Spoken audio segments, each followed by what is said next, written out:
Good morning, this is castle बारी from बारी law associates.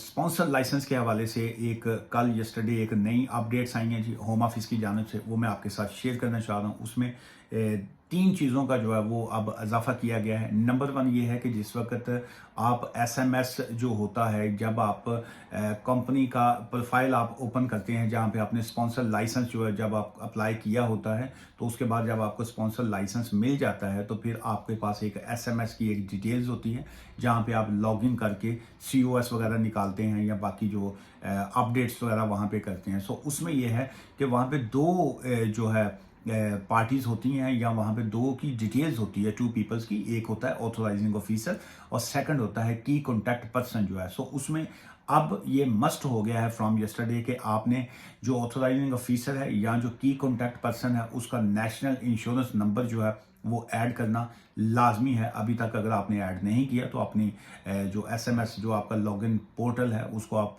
Login करके अपना यूज़र और पासवर्ड वगैरह एंटर करने के बाद जो है ऑथोराइजिंग ऑफिसर या की कॉन्टैक्ट पर्सन जो है उसकी डिटेल्स में जो है वो अपना नेशनल इंश्योरेंस नंबर को ऐड लाजमी कर लीजिए। नंबर वन ये तो हो गया। सेकंड अपडेट ये है कि जब आप स्पॉन्सर का लाइसेंस अप्लाई करते हैं, स्पॉन्सर लाइसेंस जब कोई भी कंपनी जब अप्लाई करती है तो ऑब्वियसली आप वहाँ पे अपनी कंपनी का नाम लिखते हैं कि जी के ये हमारी फलां सो एंड सो कंपनी है, एबीसी लिमिटेड है या एलएलपी जो भी आपकी कंपनी है।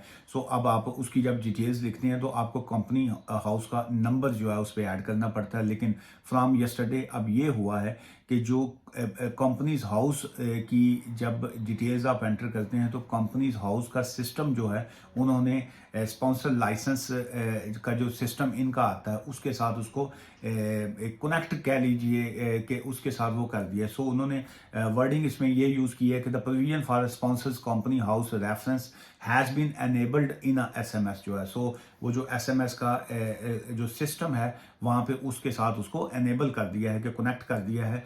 So let me read both sentence जो है जो हमें होम ऑफिस की जानब से जो अपडेट्स आई हैं। So let me read in English as well. So from 8th October 2023, when you replace the authorizing officer, replace means when you are changing or you are appointing some other one. So when you are replacing the authorizing officer or the key contact KC on your license, you must provide their national insurance number. Also, if you are amending the current AOA or KC details in SMS, you must provide your national insurance number if you have not provided already. Number one.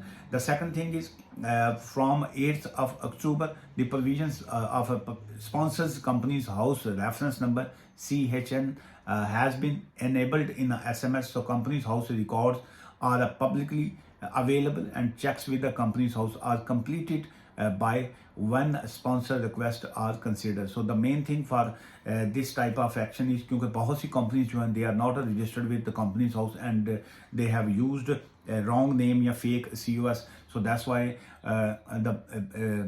this system I think is from the home office or sponsor license and with the company's house. They just want to make sure that everything is transparent and everything is clear. So now when you are applying for a skilled worker visa, so you can also Google and you can click on the company's house website and you can check the company record जो है। So आप जो तुसी ਉਹਦੇ ਤੇ enter करोगे company details वास्ते, so you can also check where the company is based, who are the key contact people, वहाँ पे कौन कौन बंदे काम कर रहे हैं, वहाँ पे कंपनी की जो वर्थ है वो क्या है, कंपनी ने अपना अकाउंट्स की डिटेल्स कब सबमिट की थी, उसकी टैक्स रिटर्न्स क्या हैं। So everything is a publicly available, so everyone they can have a look कि जी कि ये फ़लाँ कंपनी जो है ये कंपनीज हाउस में इसका रिकॉर्ड क्या है। सो ये तो उनका पर्पज़ इस तरह के एक्शन से ये है कि ये जो स्किल्ड वर्कर वीज़ा के नाम से बहुत सी कंपनियां जो हैं वो फेक काम कर रही हैं, एक तो उनको स्टॉप करना है और सेकंड ये है कि आम आदमी जो जिसको लॉ का नहीं भी पता वो भी जो है वो कंपनीज हाउस की वेबसाइट पे वो पहले चेक कर पाएगा कि फ़लाँ जो कंपनी है वो जो हमें जो जॉब ऑफ़र कर रही है क्या वो कंपनी वहाँ पे एक्टिव है कि नहीं, क्या वो कंपनी जो है वो टैक्स पेयर है कि नहीं, क्या उस कंपनी कोई डिफ़ॉल्ट तो नहीं है या वहाँ पे कंपनी इनएक्टिव या सस्पेंडेड तो नहीं है. So all details can be found on the companies house website. So ये थी जी 2 अपडेट जो लेटेस्ट यस्टरडे आई. सो मैंने सोचा आपके साथ मैं अपडेट कर दूँ. दुआ में याद रखिएगा. और sponsor licence skilled worker visa के हवाले से सिर्फ लीगल काम की हद तक जो है, अगर आप अपना कंपनी का स्पॉन्सर लाइसेंस अप्लाई करना चाह रहे हैं या अपना स्किल्ड वर्कर वीज़ा जो है वो अप्लाई करना चाह रहे हैं और उसमें आपको लीगल मदद की ज़रूरत है. ये नहीं कि जी कि ਤੁਹਾਡੇ ਕੋਲ कोई वीज़ा है, स्किल्ड वर्कर वीज़ा है, मैं सिर्फ जो है वो अपनी लीगल प्रैक्टिस करता हूँ जी. सो लीगल काम के लिए आप हमारे ऑफिस से रब्ता करके अपॉइंटमेंट बना के लीगल एडवाइस ले सकते हैं. हमारा ऑफिस जो है वो कंसल्टेशन की फ़ीस चार्ज करता है. दुआ में याद रखिएगा. Take care. Thank you. Bye from now.